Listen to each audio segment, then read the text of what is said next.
चिंताणनो सिताणं नमो आयर्याणं नमो वज्जायाणं नमो सवसावणं एषो पंचनमुक्कारो सवपावपणासनो मंगलाणं च सव्येस्मिन् पद्मं हवै मंगलम् अज्ञानतिमिरान्धानां ज्ञानाञ्जनशलाकया नेत्रमुन्मीलितं येन तस्मै श्रीगुरवे नमः।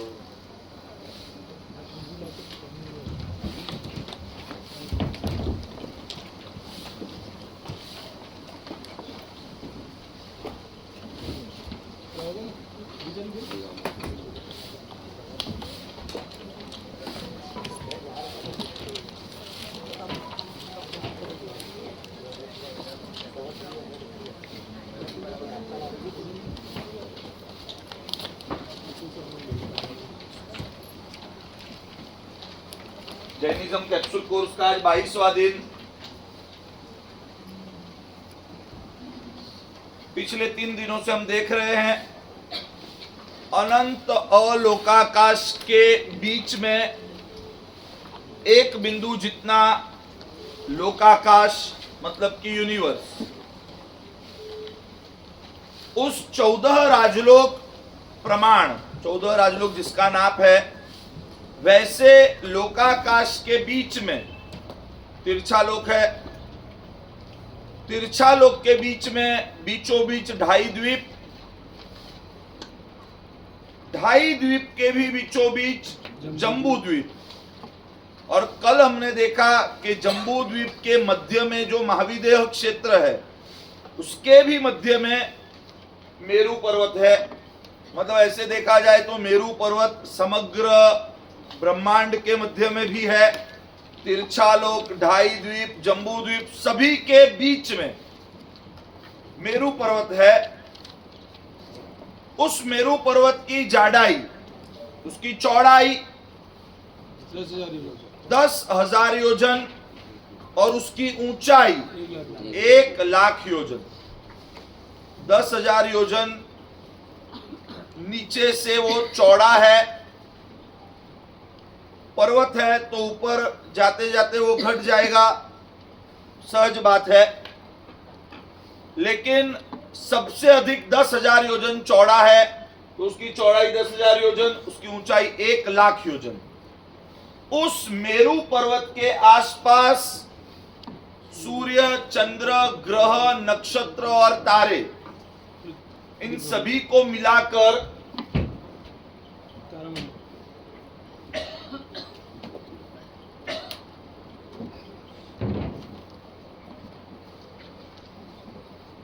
ज्योतिष चक्र कहते हैं। सूर्य, चंद्र, ग्रह, नक्षत्र और तारे, मतलब ये पूरी जो प्लेनेटरी सिस्टम है, जितने भी अंतरिक्ष में रहे हुए ग्रह, नक्षत्र, तारे और सूर्य, चंद्र है, इन सभी को मिलाकर ज्योतिष चक्र कहते हैं। तो ये पूरा ज्योतिष चक्र जो है वो मेरू पर्वत के आसपास परिभ्रमण करता है।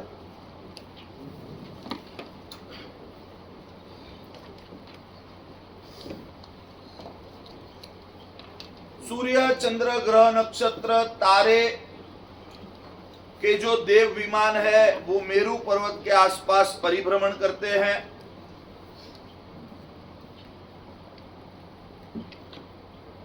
कल इस विषय पर हमने चर्चा छेड़ी थी कि घूमता कौन है, क्योंकि हमने ऐसा ही समझा है अब तक। मतलब हमारी जो स्कूली शिक्षा है उसके अंदर हमने ये समझा है कि पृथ्वी घूमती है, सूर्य स्थिर है, पृथ्वी सूर्य के आसपास घूमती है, चंद्र जो है वो पृथ्वी के आसपास घूमता है। लेकिन और पृथ्वी जो है वो गोला है, एक गोला है। लेकिन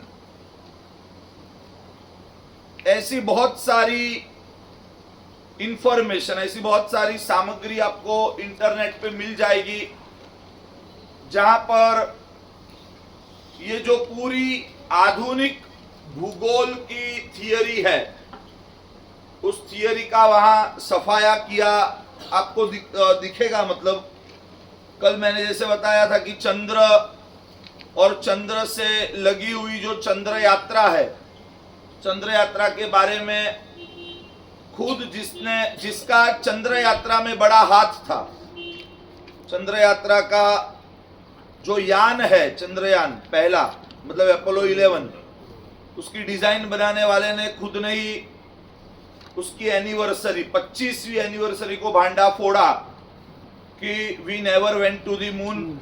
किसी ने देखा? यहां से जाने के बाद तो टाइम ही नहीं मिलता, हालांकि बराबर है।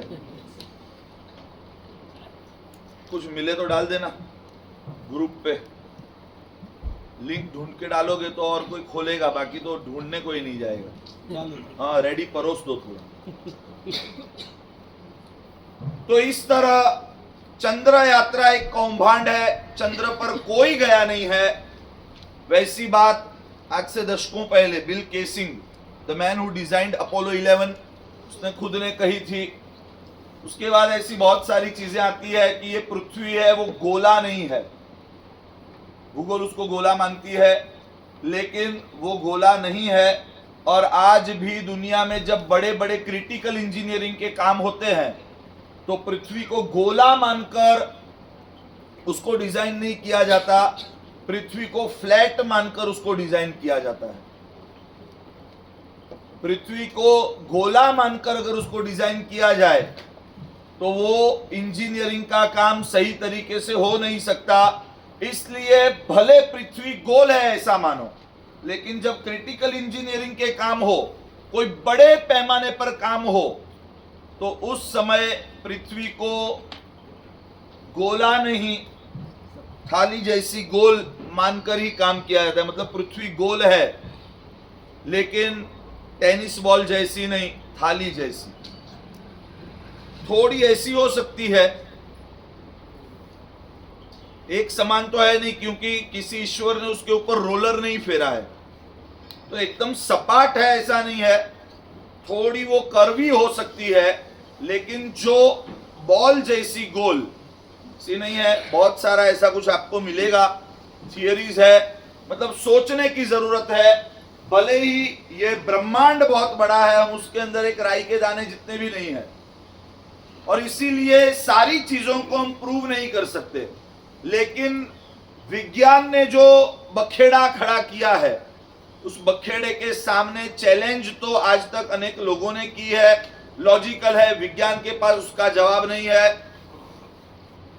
अपने ही जैन शासन के एक बहुत अभ्यासु महात्मा, पालिताना में आप जाओगे तो जम्बू द्वीप धर्मशाला जो है, जम्बू द्वीप संस्था के प्रेरक अभय सागर जी महाराज, धर्म सागर जी महाराज थे। उन्होंने नासा को अनेक बार पत्र लिखे, चैलेंज भी की। जब चंद्र यात्रा हुई तब वे थे, चंद्र यात्रा हुई उसको दशक हो गए बहुत, तो उस टाइम पे अभय सागर जी, धर्म सागर जी महाराज थे। उन्होंने नासा को बहुत सारे लेटर्स ऑफिशियल वे से भेजे, अपने विचार वहां पर कन्वे किए, लेकिन सामने से कोई जवाब नहीं था। क्योंकि बेसिकली नासा कोई अवकाशी संस्था नहीं है। जैसे हमारे यहाँ इसरो है, इसरो का काम क्या है? इसरो का काम अवकाश के विषय में रिसर्च करना है। नासा जिसने अपोलो 11 को भेजा, जिसने वहां पर पहली चंद्र यात्रा का कार्यक्रम किया, नासा कौन है? नासा डिफेंस की संस्था है, संरक्षण की संस्था है। और नासा जो संरक्षण का काम करती है, उसने अवकाश यात्रा का काम उठाया। मतलब समझ में ऐसी बात है कि जो पोछा लगाने वाला है वो रोटी बनाएगा तो कैसी बनाएगा। आगे बढ़ते हैं, इस विषय में अभी ज्यादा आज नहीं एक्सप्लोर करेंगे, आगे कभी देखेंगे। सिर्फ इतना समझना है कि मेरू पर्वत के आसपास सूर्य, चंद्र, ग्रह, नक्षत्र और तारे, जो कि देवों के विमान है, जिसके अंदर देवों का निवास होता है। सूर्य और चंद्र के इंद्र होते हैं, वो उसके अंदर बसते हैं। ज्योतिष चक्र, अब ये जो ज्योतिष चक्र के विमान है वो 2.5 द्वीप के अंदर भी है, 2.5 द्वीप के बाहर भी है, हर जगह है। लेकिन ढाई द्वीप के अंदर रहे हुए ज्योतिष चक्र के जो विमान है, मतलब सूर्य चंद्र ग्रह नक्षत्र तारे जो है ढाई द्वीप के अंदर, जम्बू द्वीप, लवण समुद्र, धात्की खंड, कालोदधी समुद्र और अर्ध पुष्करवर द्वीप, आधा एक एक, ढाई द्वीप, दो समुद्र, उसमें रहे हुए ज्योतिष चक्र के जो विमान है वो चर है। चर मतलब मूवेबल, वो चर है मतलब कि वो भ्रमण करते हैं। जबकि ढाई द्वीप के बाहर भी सूर्य चंद्र ग्रह नक्षत्र तारे हैं, लेकिन वो अचर है, मतलब कि परिभ्रमण नहीं करते, स्थिर है। ये चर है, ये अचर मतलब कि स्थिर है। ये परिभ्रमण करते हैं, ये एक ही जगह पर, ढाई द्वीप के बाहर जो सूर्य चंद्र वगैरह है वो एक ही जगह पर स्थिर होते हैं।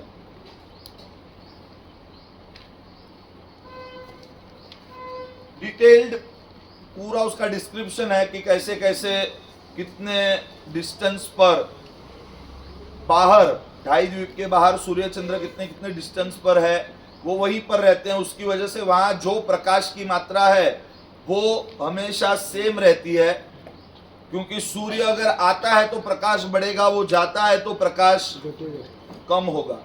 लेकिन वहां के सूर्य चंद्र जो है वो स्थिर है, मतलब कि अचर है। ढाई द्वीप के अंदर जो सूर्य चंद्र वगैरह हैं वो हम देखते हैं वो चर है, मतलब सुबह आप देखोगे तो इस साइड है, दोपहर को यहाँ है, शाम को वहां है, वो परिभ्रमणशील है, वो चर है।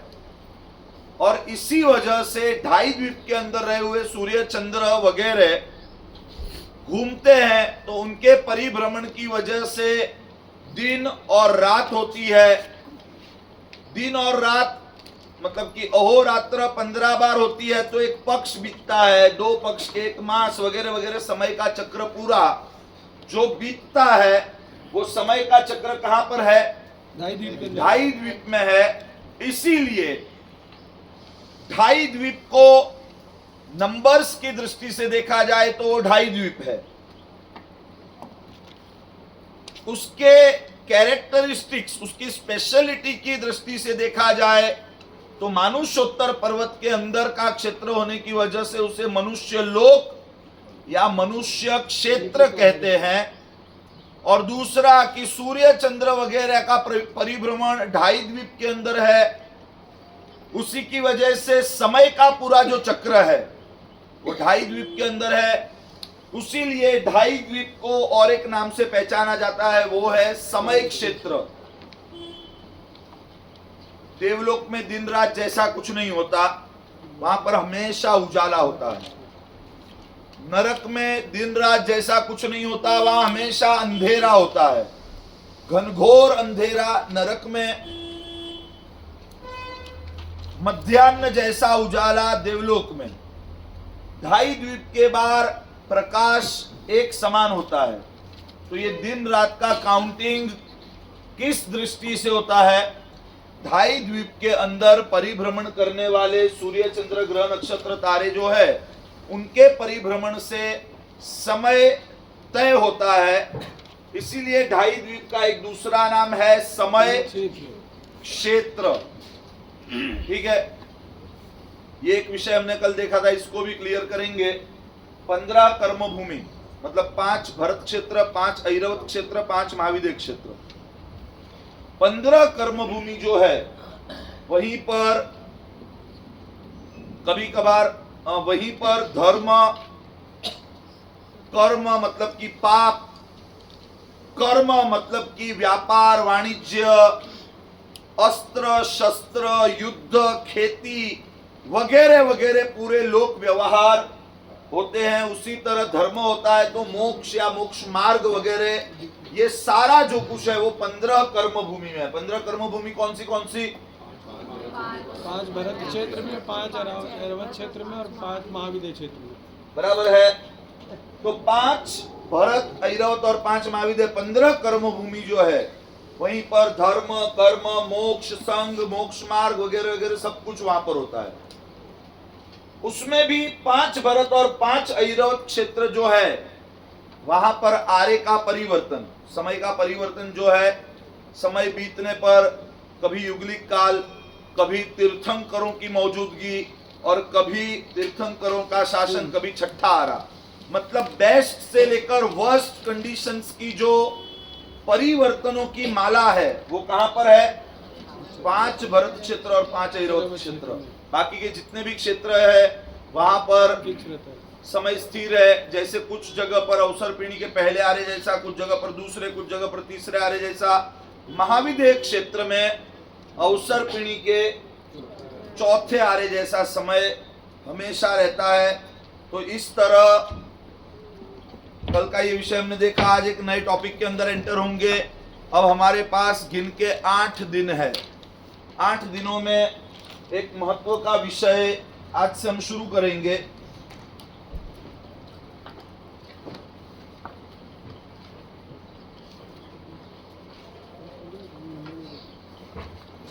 हाँ।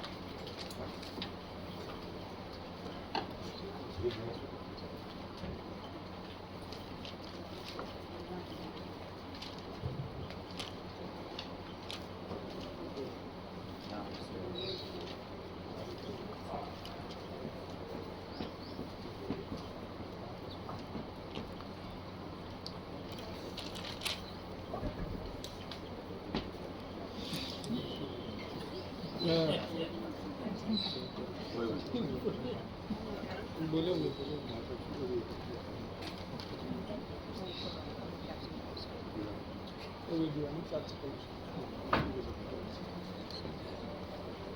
मालिक से भाई कर रहे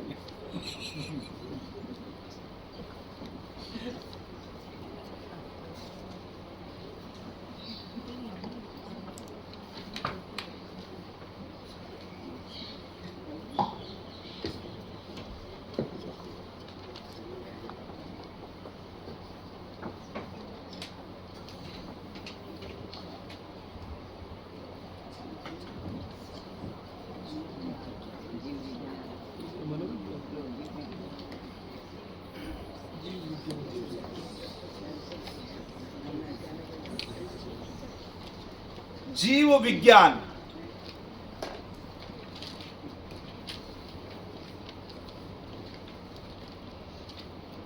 प्रत्येक जैनों के लिए, प्रत्येक अहिंसा प्रेमी के लिए सबसे महत्वपूर्ण विषय,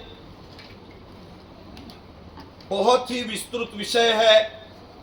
क्योंकि दुनिया भर में जैन धर्म की अगर कोई पहचान है, जैन धर्म की बहुत सारी यूनिकनेस है, लेकिन दुनिया अगर जैन धर्म को किसी कारण से पहचानती है, हर एक धर्म की अपनी अपनी पहचान है। जैसे कि ईसाई धर्म के लिए उसकी पहचान है भाईचारा, ब्रदरहुड। है नहीं है वो बाद की बात है, मतलब वो हमें नहीं सोचना है। ईसाई धर्म के लिए पहचान है कि वही मानवता। इस्लाम की पहचान है भाईचारा। बौद्ध धर्म की पहचान है करुणा। हिंदू धर्म की पहचान है उसके क्रियाकांड वगैरह। उसी तरह जैन धर्म अगर किसी विषय के लिए जाना माना जाता है तो वह जैन धर्म की अहिंसा। ऐसी सूक्ष्म अहिंसा जहां पर सिर्फ इंसान की रक्षा करने की बात नहीं है, मैं जैसा हूं वैसे लोगों का ही आदर करना, उसी की रक्षा करना, ये तो पूरी दुनिया मानती होगी। लेकिन मेरे अंदर जैसा चैतन्य है वैसा ही चैतन्य किसी भी जीव में हो। मतलब कि आईफोन समझ में आता है, वो तो एक साथ बैठेंगे, वो एक कम्युनिटी में, एक सर्कल में बैठेंगे। लेकिन मोबाइल तो मोबाइल होता है ना। सिम कार्ड आईफोन में हो या कीपैड वाले डब्बे में हो, दोनों मोबाइल है। उसी तरह आत्मा मनुष्य में और मनुष्य में है, मनुष्य के प्रति आदर रखना। वैसा दुनिया के बहुत सारे धर्म कहते हैं, मानवता, भाईचारा वगैरह वगैरह। लेकिन भले ही कीपैड वाला मोबाइल हो, लेकिन उसके अंदर भी सिम कार्ड है, मतलब वो भी लाइव है। तो मेरे जैसा चैतन्य, मेरे जैसे सेंसेशंस, चाहे वो किसी चींटी में हो, किसी पेड़ के पत्ते में हो, किसी पानी की बूंद में हो, वो भी मेरे लिए आदर पात्र है। वो जीव है, तो जीवत्व के प्रति मेरा आदर होना चाहिए।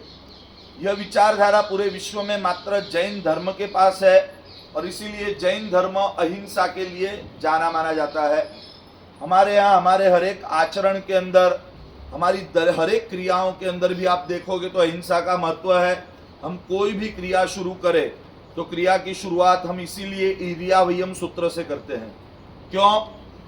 ये क्रिया करने से पहले मेरे द्वारा किसी भी प्रकार की हिंसा हुई हो तो उस हिंसा से पहले मुक्त होकर, उस हिंसा के भाव से मुक्त होकर, कोमलता के भावों से मैं अगर कोई भी क्रिया करूंगा तो सार्थक होगी, अन्यथा वो क्रिया सार्थक नहीं हो सकती।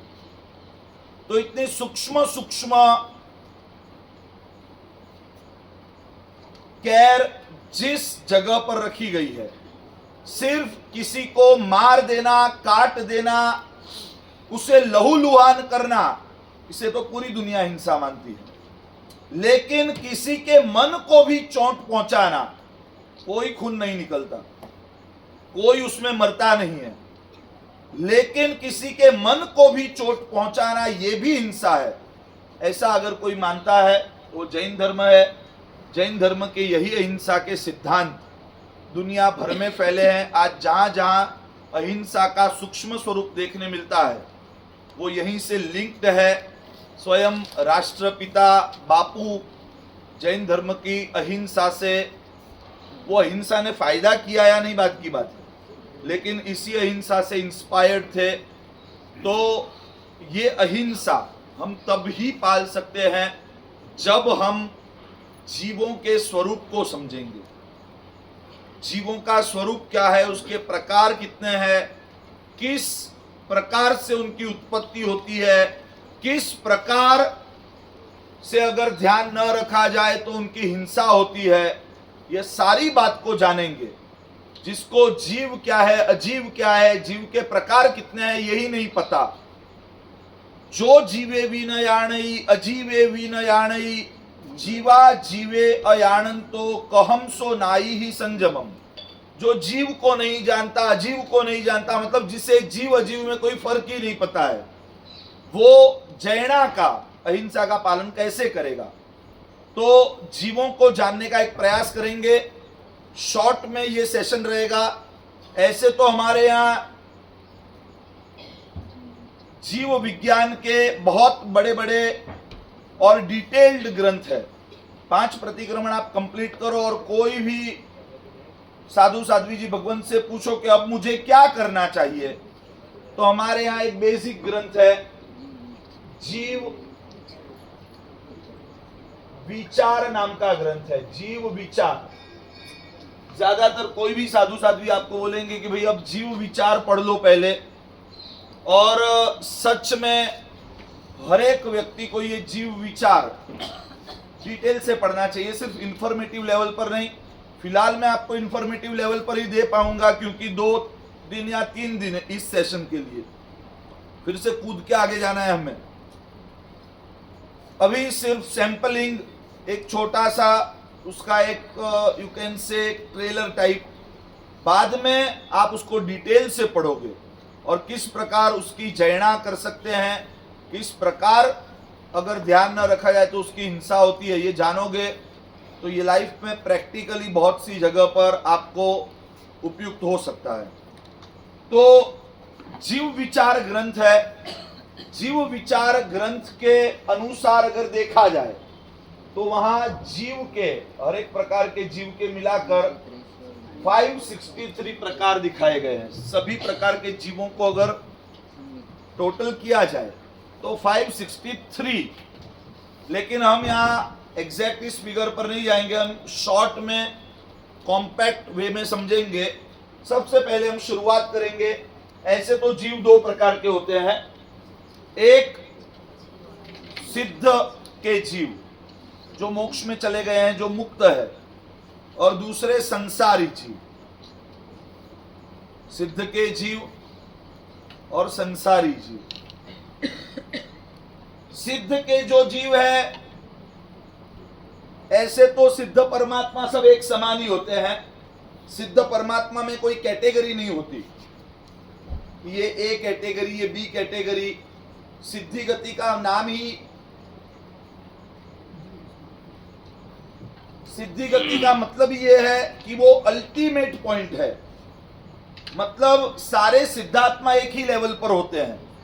अगर वहां भी कोई ऊंचा कोई नीचा है, तो मतलब जो नीचा है वो अधूरा है, इम्परफेक्ट है। सब एक ही स्तर के होते हैं, लेकिन सिद्ध परमात्मा के कुछ भेद शास्त्रों में बताए गए हैं। वो भेद उनकी सिद्ध बनने से पहले की जो अवस्था है उसके हिसाब से रखे गए हैं। सुनिए सिर्फ, जैसे सिद्ध परमात्मा के कुछ भेद है। पुरुष सिद्ध, मतलब जो सिद्ध बनने से पहले पुरुष थे तो पुरुष सिद्ध हुए। स्त्री सिद्ध, जो सिद्ध बनने से पहले स्त्री थे। नपुंसक सिद्ध, मतलब कि जो सिद्ध बनने से पहले स्त्री या पुरुष नहीं, थर्ड जेंडर नपुंसक थे। तो ऐसे सिद्ध के 15 भेद है टोटल। ये इसलिए मैं यहां पर बता रहा हूं कि दुनिया में आज भी भले कितना भी महिला मुक्ति आंदोलन चले, नारी सशक्तिकरण की बातें हों, लेकिन दुनिया में आज भी सिर्फ बातें बातें में ही है। जैन धर्म के मूलभूत सिद्धांत जो है वो कहते हैं कि सिद्ध परमात्मा बनने का जितना अवकाश, जितना अधिकार पुरुष को है, उतना ही स्त्री को है।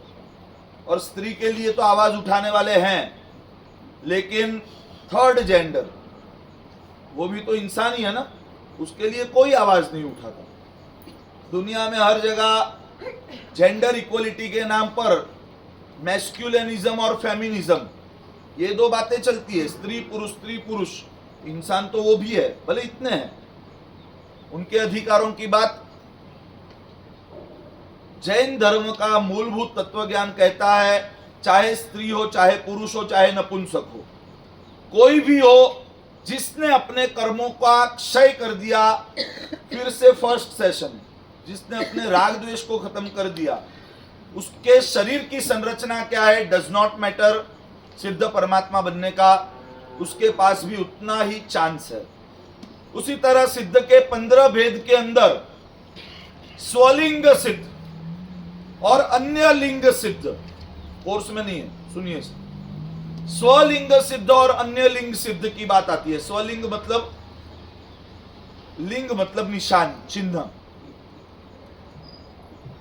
लिंग मतलब निशानी, चिन्ह। जैसे कह सकते हैं, इसको साधु लिंग बोलते हैं। ये क्या है? ये किसके पास होता है? तो ये किसकी निशानी हुई? तो इसे श्रमण लिंग, साधु लिंग मतलब कि निशान। जैसे एक ध्वजा है, ध्वजा किसकी निशानी है?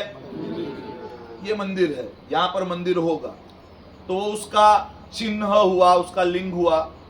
उसी तरह ये जो वेश है, ये किसके पास होता है? साधु के पास। तो ये भी साधु का लिंग है। ये कपड़े, ये जो भी पहचान है, पहचान, आइडेंटिटी इज इक्वल टू लिंग, बराबर है। तो जैन साधु अगर मोक्ष में जाए तो वो स्वलिंग सिद्ध है। मतलब कि जैन साधु बनकर मोक्ष में गए, वो तो समझ में आता है, लेकिन मोक्ष में तो जैन ही जाएगा ना, दूसरा थोड़ी जा सकता है। जा सकता है कि नहीं? तो सिद्ध का एक भेद है अन्य लिंग सिद्ध। अन्य लिंग मतलब कि अन्य धर्मी भी अगर हो, मतलब किसी और धर्म का सन्यासी है, किसी और धर्म का कोई दीक्षित आत्मा है, वो भी अगर हमारे यहां सीधे क्राइटेरियाज ही है, कौन से कलर के कपड़े पहने हैं, तुम्हारे शरीर की संरचना क्या है, डज नॉट मैटर, मतलब outer layers does not matter. Internally अगर तुम प्योर हो, तुमने अपने हर एक बुराइयों का खात्मा किया है, स्त्री पुरुष या नपुंसक हो, स्वलिंग या अन्य लिंग हो, मोक्ष में जाने का समान अधिकार है। तो ऐसे सिद्ध भगवंत के 15 भेद आते हैं भिन्न भिन्न प्रकार के, हर एक में तो नहीं जाएंगे अभी। जैन धर्म की जो ऊंचाई है उसको दिखाने के लिए कुछ एग्जाम्पल आपके पास प्रस्तुत किए।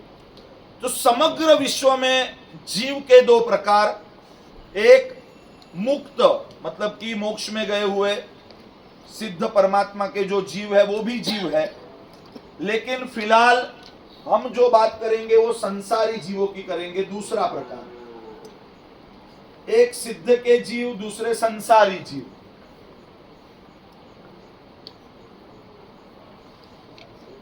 तो यहां से शुरू करते हैं। संसारी जीव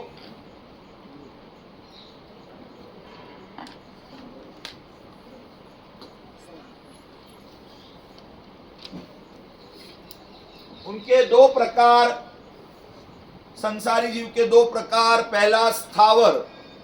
स्थावर का मतलब है कि पीड़ा वगैरह से त्रस्त होने के बावजूद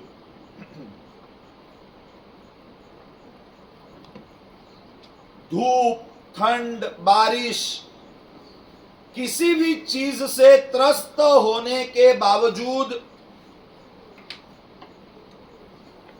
जो अपनी इच्छा से एक स्थान से दूसरे स्थान पर जा न सके, जो स्थिर है। हवा की वजह से पेड़ हिलता है, लेकिन धूप में खड़े खड़े पेड़ ने कभी सोचा हो कि धूप बहुत लग रही है, सन बात बहुत हो गई, चलो अब यहां से कहीं छांव में चले जाते हैं? जा सकता है? क्योंकि स्थावर है। अग्नि, उसकी शिखाएं ऐसे ऐसे ऐसे ऐसे हिलती रहती है, लेकिन अग्नि एक जगह से दूसरी जगह पर अपनी इच्छा से, अग्नि जब आग लगती है तो फैलती है, बराबर है, लेकिन अपनी इच्छा से एक जगह से उठकर दूसरी जगह पर स्थावर है। पानी बहता है, लेकिन चलो भाई अब सूरज एकदम ऊपर आ गया है तो कहीं छांव वाली जगह पर बहकर चले जाए और फिर वहीं पर रुक जाएंगे। बहता है इसलिए कि वो स्लोप है, इसलिए बहता है नदी में या कहीं पर भी पानी, लेकिन अपनी इच्छा से वो एक जगह से दूसरी जगह पर हलन चलन नहीं कर सकता, क्योंकि वो स्थावर है। तो स्थावर का मतलब धूप, ठंड, बारिश या तो कोई भी वैसी प्रतिकूल परिस्थिति से त्रस्त होने के बावजूद जो एक जगह से दूसरी जगह जा नहीं सकते, जो स्थिर है वो स्थावर है। इमोबिल, जो स्थिर है, स्थावर। और त्रस शब्द से ही पता चलता है कि जो त्रस्त होकर उसको एक्सप्रेस कर सकता है, जो अपने त्रास को, अपनी पीड़ा को एक्सप्रेस कर सकता है। मतलब कि धूप, ठंड वगैरह से पीड़ित होकर जो एक स्थान से दूसरे स्थान पर जा सकता है। जैसे एक चींटी जा सकती है एक स्थान से दूसरे स्थान, अपनी इच्छा से जा सकती है। कहीं पर अगर धूप है, कहीं पर कोई उसे अगर परेशान कर रहा है, कोई चौक लगा दिया है आपने, लक्ष्मण रेखा की बात कर रहा हूं, तो एक जगह से दूसरी जगह जा सकती है, मतलब कि वो त्रस है। कोई तितली, फूल में से उसने अपना रस चूस लिया, अब उसको डर है कि भाई यहां पर कोई बार बार कोई बच्चा मुझे पकड़ने की कोशिश कर रहा है, उड़ के एक जगह से दूसरी जगह जा सकती है, क्योंकि त्रस है। कोई ढोर, गाय वगैरह आपके गेट पर आई, आप डंडा लेके बाहर निकले, उसे पता चला कि ये पड़ेगा, और वो एक जगह से दूसरी जगह नहीं, रोटी लेकर नहीं निकले, डंडा लेकर, तो ही त्रस अपनी इच्छा से एक जगह से दूसरी जगह हलन चलन कर सकते हैं, तो वो त्रस है। तो इस तरह संसारी जीव के दो प्रकार, एक स्थावर, एक त्रस। तो स्थावर जीवों में थोड़ा डिटेल में जाएंगे।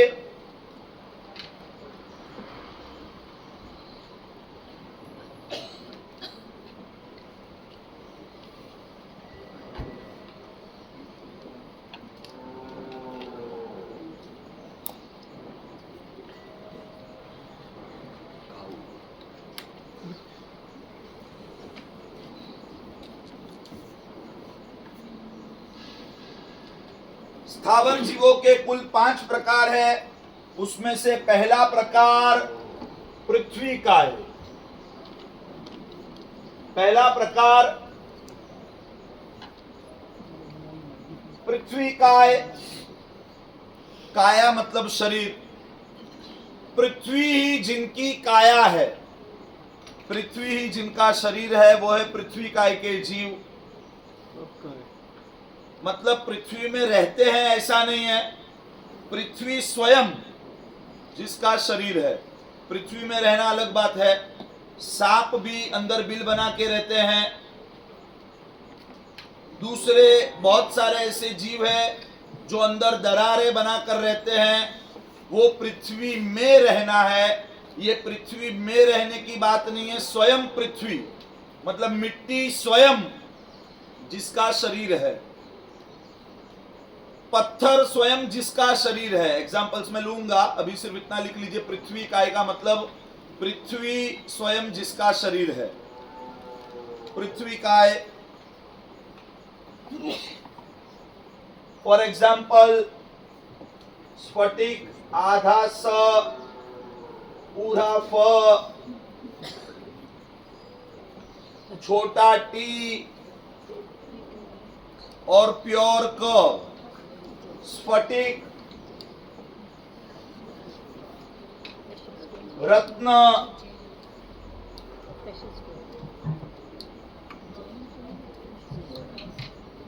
सोना, सुवर्ण, चांदी,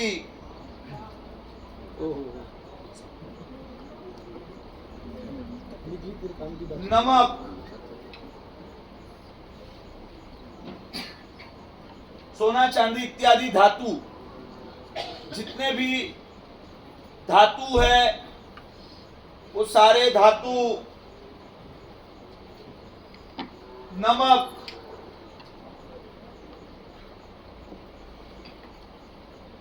फिर उसको क्या बोलते हैं, पारा बोलते हैं आप लोग, मर्क्यूरी, मर्क्यूरी, हाँ पारा।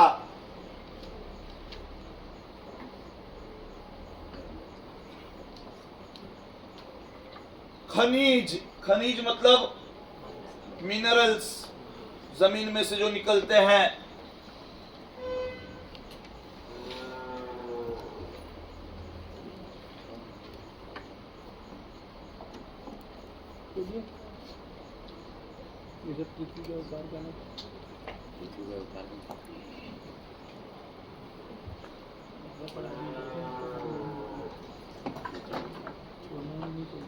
ऐसे बहुत सारे एग्जाम्पल्स पृथ्वी काय के हैं। हम कुछ एग्जाम्पल्स लिखेंगे। मिट्टी, पत्थर, रत्न भी ऐसे तो पत्थर ही है और कुछ नहीं है, थोड़ा चमकदार होता है और कुछ नहीं होता। तो मिट्टी, पत्थर, उसे प्रेसियस स्टोन्स ही कहते हैं आखिर में। तो रत्न, स्फटिक भी उसी का एक प्रकार है लेकिन अलग है, तो उसे क्रिस्टल को हमने अलग से क्लासिफाई किया। स्फटिक, रत्न, सोना, चांदी वगैरह धातु, सोना चांदी वगैरह होते हैं जो खदान में, तो उसमें ऐसा नहीं होता कि सीधे अंदर से सोने चांदी के टुकड़े निकलते हैं। क्या होता है, पत्थर जैसा निकलता है, पूरी मिट्टी होती है, या तो पूरा एक ऐसा ब्लॉक होता है, एक बिल्कुल मिट्टी का जैसे एक टुकड़ा है वैसा, ढीला जैसा फिर उसको प्यूरीफाई तपाया जाए, उसमें से जितना भी, किसी में से मिलीग्राम्स, किसी में से माइक्रोग्राम्स, उसके हिसाब से सुवर्ण अलग पड़ता है। आखिर वो मिट्टी होती है, पहली नजर में देखो तो ऑलमोस्ट वो मिट्टी ही लगती है, बराबर है। तो सुवर्ण, चांदी वगैरह धातु, जितने भी मेटल से धातु है, एल्यूमिनियम इसमें नहीं आएगा क्योंकि वो मिक्सचर से बनता है, लेकिन जो बेसिक धातु है मिक्सचर से बनता है, उसे छोड़ दो, एसएस वगैरह उसमें नहीं होते हैं जीव। बाकी जितने भी धातु है वो जब तक खदान में होते हैं तब तक उसमें जीव होते हैं, फिर उसको तपा लिया जाए, उसके ऊपर प्रोसेस हो जाए, उसके बाद उसमें से वो जीव गायब हो जाते हैं, मतलब कि उनका आयुष्य पूर्ण हो जाता है। लेकिन ऐसी किसी भी चीजों पर अगर आसक्ति है तो आखिर पृथ्वी काय के ऊपर आसक्ति है, तो आगे जाकर हमें भी इसमें चांस मिल सकता है। मतलब आज हीरे के लिए प्रेम है तो कल आपको हीरा बना दिया जाएगा। हाँ, बहुत आनंद की बात है। मतलब फिर आपको भी खदान में से निकाला जाएगा, पॉलिश किया जाएगा और कोई अपने हाथों में 24 घंटे पहनेगा। मतलब ये सौभाग्य की बात है, समझना बराबर। हाँ, नहीं तो भगवान से प्रार्थना करोगे कि हाँ मुझे हीरा बनई जो। स्फटिक, रत्न, सुवर्ण, चांदी इत्यादि धातु, नमक, पारा, जितने भी खनिज तत्व है जमीन में से निकलने वाले, और मिट्टी, पत्थर, ये सारे पृथ्वी काय के उदाहरण है। ऐसे बहुत सारे दूसरे भी उदाहरण है, यहां पर हम इतना ही देखेंगे। स्थावर का दूसरा प्रकार है अपकाय। प जो है वो आधा होगा, अपकाय।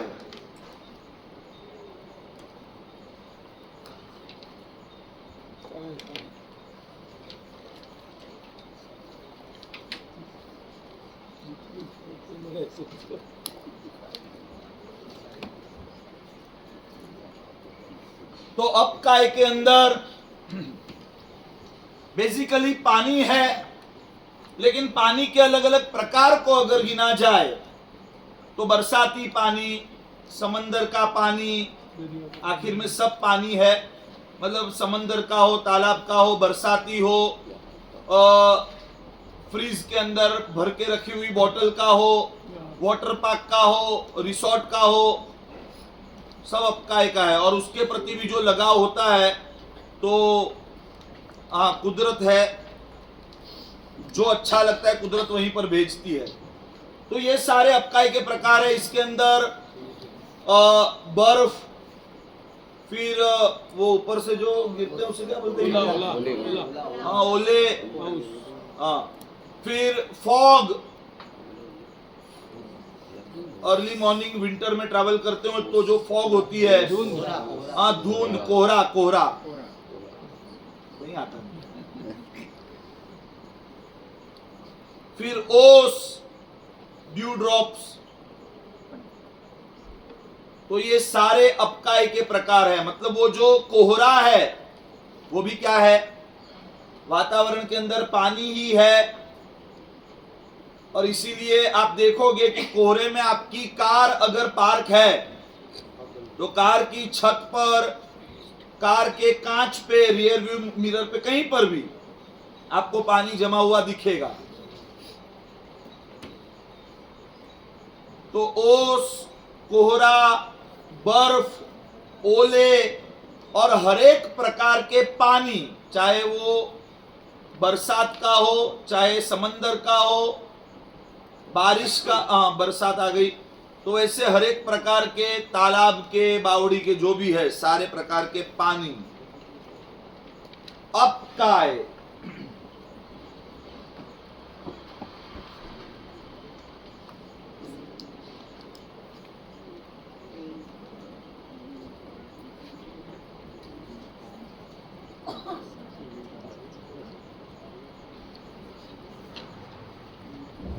स्थावर का तीसरा प्रकार तेउकाय या तो तेजसकाय। तेउकाय हमारे यहाँ प्रचलित है तो हम तेउकाय शब्द का ही अधिक उपयोग करेंगे। तेउकाय मतलब तेजस काय। नंबर 1 पृथ्वी ही जिसका शरीर है वो पृथ्वी का है। स्फटिक रत्न सुवर्ण चांदी वगैरह धातु पारा नमक मिट्टी पत्थर खनिज वगैरह वगैरह। अप काय पानी ही जिसका शरीर है। बरसाती पानी तालाब समंदर नदी दरिया कुएं का पानी ओले बर्फ कोहरा ओस ये सारे अपकाय के उदाहरण है। तेउकाय या तो तेजस काय अग्नि ही जिसका शरीर है वह तेउकाय।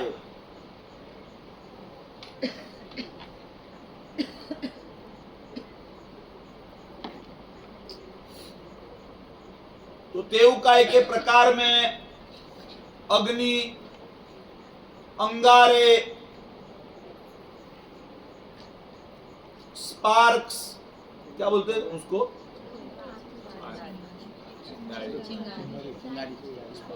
चिंगारी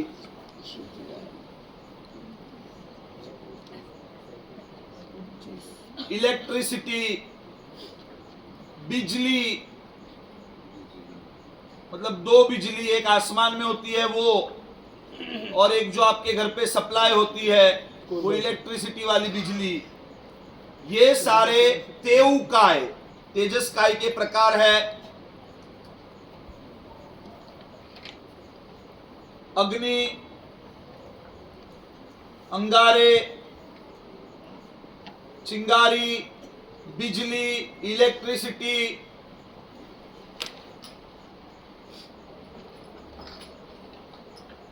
एक उल्का होता है उल्का ही बोलते हैं। उल्का पिंड जो ऊपर अंतरिक्ष से गिरते हैं जहां गिरते हैं वहां पूरा एक क्रेटर बना देते हैं बड़ा गड्ढा बना देते हैं। अगर बड़ा है तो लोनार में है शायद महाराष्ट्र में पूरा तालाब बन गया है उल्कापात की वजह से। वो जो उल्का है वो भी अग्नि का है।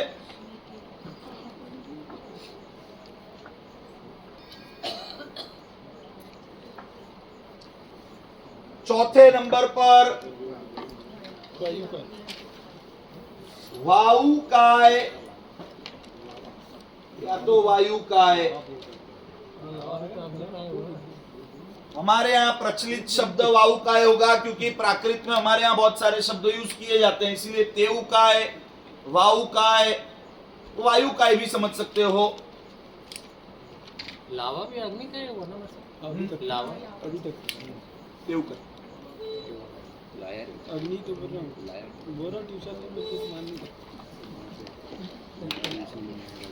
नहीं सुधर जाएगा कितनी। वायु ही जिसका शरीर है वो वायु का है या तो वायु का है।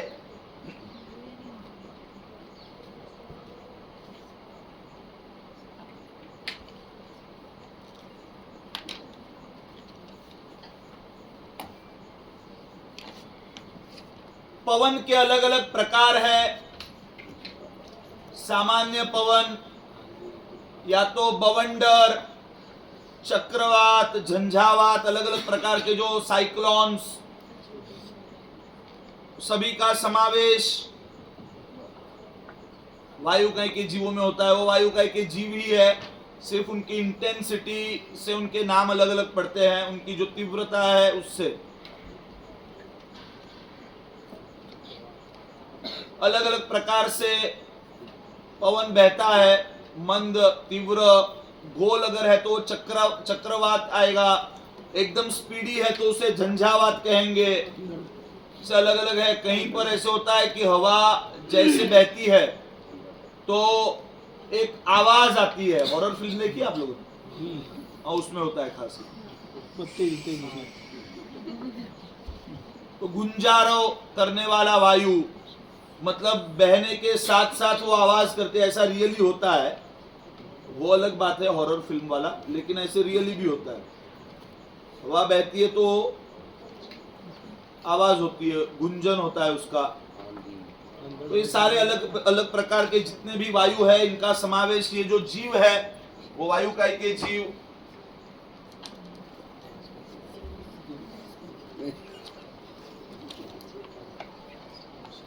वनस्पति काय, वनस्पति ही जिसका शरीर है, वनस्पति काय।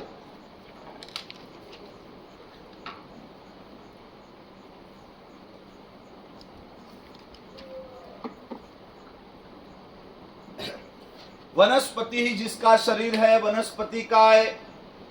वनस्पति काय के फिर से हम दो प्रकार देखेंगे। एक है प्रत्येक वनस्पति काय।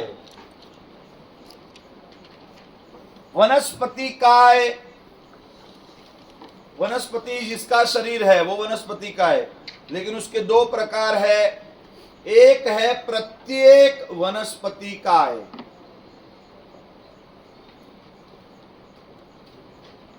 प्रत्येक वनस्पति काय का मतलब ऐसी वनस्पति जिसके एक शरीर में एक जीव हो। ऐसी वनस्पति जहां पर एक शरीर में एक जीव हो।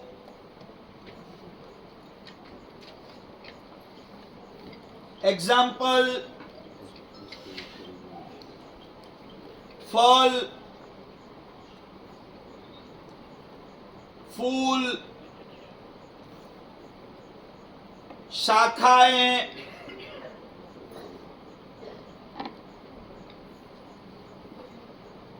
थर्ड,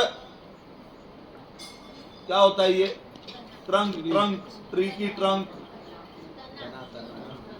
तना, ओ भगवान, तना,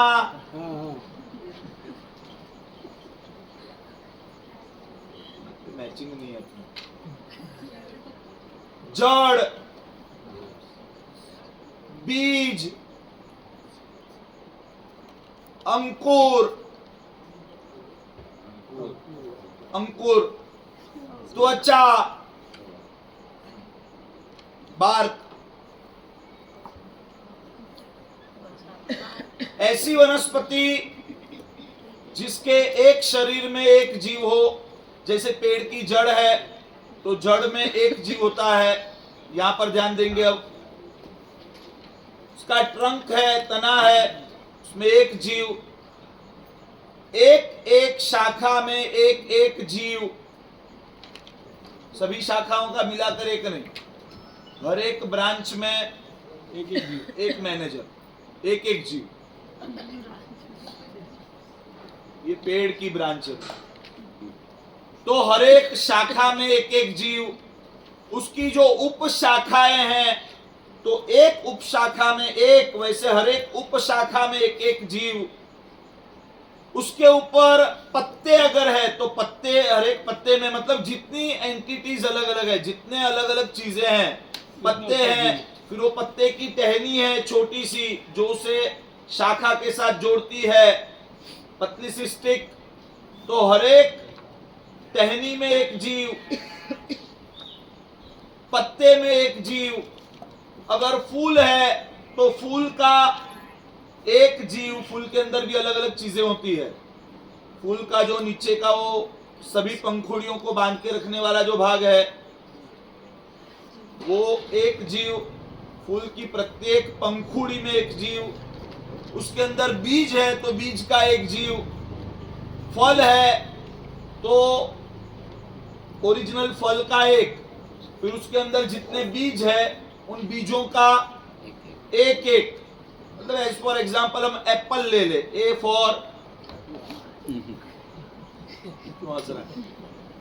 एप्पल। तो एप्पल में एप्पल जो खाने का भाग है उसका एक जीव।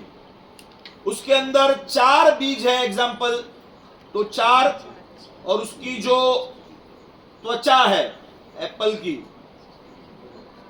की त्वचा का एक जीव। फिर एप्पल के ऊपर अगर वो छोटी सी एक इतनी स्टिक है टहनी तो उसका एक जीव। समझे? एक एप्पल में कितने जीव होंगे? बहुत सारे हैं, लेकिन एक शरीर में एक जीव है। कोई भी एक चीज पकड़ोगे, बीज, एक बीज में एक जीव, एक त्वचा में एक जीव, एक एप्पल में एक जीव, वैसे एक एप्पल में मिलाकर 5-7 जो भी हो, लेकिन वो प्रत्येक वनस्पति का है। उसी तरह समझो कि अनार, तो अनार में कितने जीव?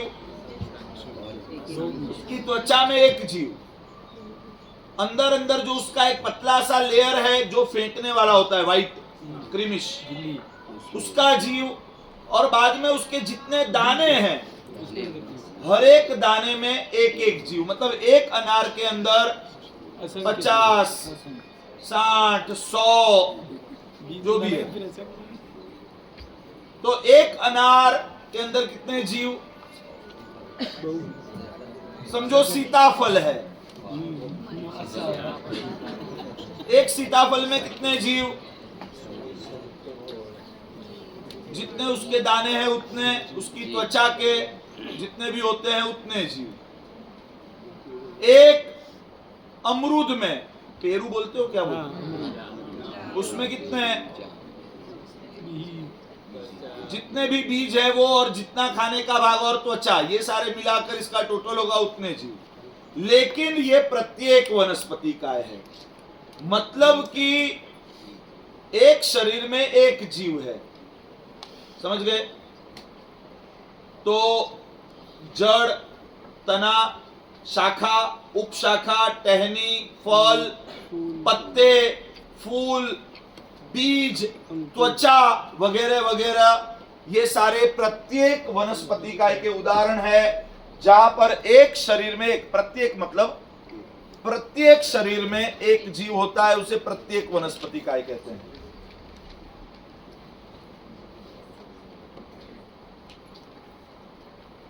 समाप्त करते हैं अभी, आगे बढ़ेंगे कल इसी विषय में। कोई प्रश्न हो तो कल पूछ सकते हो।